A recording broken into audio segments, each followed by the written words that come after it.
It's been a long, cold winter, but the sun is finally shining on one of my Carbuyer shoots. So to celebrate, I've got the perfect car to review on a beautiful day like this. The all-new BMW 2 Series convertible. The BMW 1 Series convertible may have been the biggest selling convertible in its class, but it was criticised for being a bit of an ugly duckling. However, it's been transformed and has grown into a beautiful swan. The elegant, sleek 2 Series is a very pretty car and unusually for a convertible looks just as good with the roof up or down. But of course the roof has to do so much more than simply integrate well into the design. It has to work quickly, quietly and without adding too much weight onto the car, which can compromise the handling. So let's give this one a try. There's a little button here in the centre console. Flick of the button and back it starts to go. First part seems to be working pretty well. In fact, this roof is gone in 20 seconds and it can be operated at speeds of up to 30 miles an hour. So there's no risk of getting caught in those pesky summertime showers. And 5 layers of fabric mean it's well insulated to help keep both the cold and road noise out. But of course, the real test of how efficiently that convertible roof does its job is out on the road. I've driven quite a number of BMWs recently and have done some fairly lengthy drives in them. And the thing that's really struck me about them is just how consistently impressive they are to drive. And this is no exception. So BMW have given the convertible extra body strengthening to make up for the lack of a roof. And it gives the car a really nice, strong, solid feel with barely a hint of those wobbles and vibrations that can sometimes affect cabriolets. The steering is nicely weighted and it really lets you know what those front tyres are doing.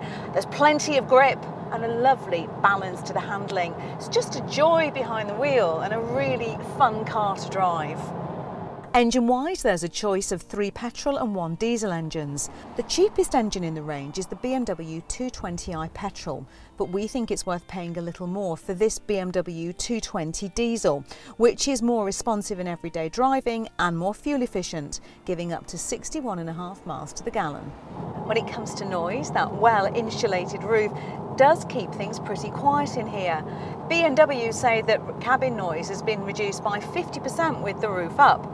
And even when it's down, keeping the windows up and using that optional wind deflector do keep things pretty bearable. The 2 Series convertible hasn't been crash tested by Euro NCAP, but there should be no concerns over its safety. The BMW 1 Series hatchback on which it's based scored the maximum 5-star rating.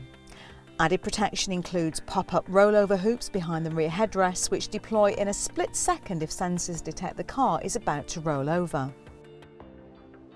One thing I really love about BMWs is this iDrive infotainment controller. It's just, for my money, one of the best in the business. It has 8 what they call hot buttons that you can assign to various functions, things like sat-nav or your phone.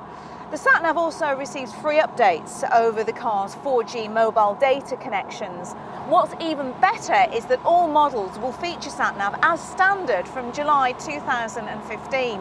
Standard safety kit includes airbags, anti-lock brakes, emergency braking assistance, electronics to help you stay in control if you skid, the BMW emergency call system, which alerts the emergency services in event of an accident, run flat tyres and tyre pressure monitoring. There's also an optional extra in the form of a pack called Driving Assistant, which combines lane departure warnings, low-speed automatic braking to avoid collisions, a driver alertness monitor that warns if it detects you're too tired to drive safely, and a camera that reads road signs, then displays the speed limit back to the dashboard. So what about the practicalities? Well, as you'd expect, there's a bit of a compromise over the coupe, but actually room in here in the front is fine, even with a taller driver than me in the seat. Where things get interesting though is getting into the back. It's a breeze on a day like this with the roof down. Not so much fun when the roof's up and you've got to try and squeeze in behind the seat. And then once you're in here, well, you'll see that it's a little bit of a squash. You see, the rear seats had to be moved forward to make way for the roof mechanism. And I think it really only works in the back here for smaller adults or for carrying a couple of children. Another thing to consider is that if you want to fit the wind deflector, it goes right over here, which means you can't carry passengers in the back at all. So you're faced with the choice of either reducing wind or carrying passengers. You just can't have both. Once again, the roof mechanism has had an impact, reducing boot space and making it an awkward shape to use. There's a hump underneath the roof, meaning it's difficult to load anything but squashy bags.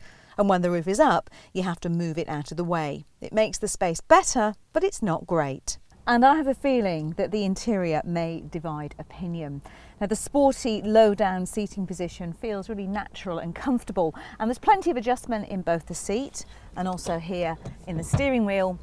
However, it just doesn't have the elegant feel of some of its rivals. I'm thinking particularly of Audi here. I just wonder if there are too many contrasting sharp lines and materials. It just feels to be a bit too much going on.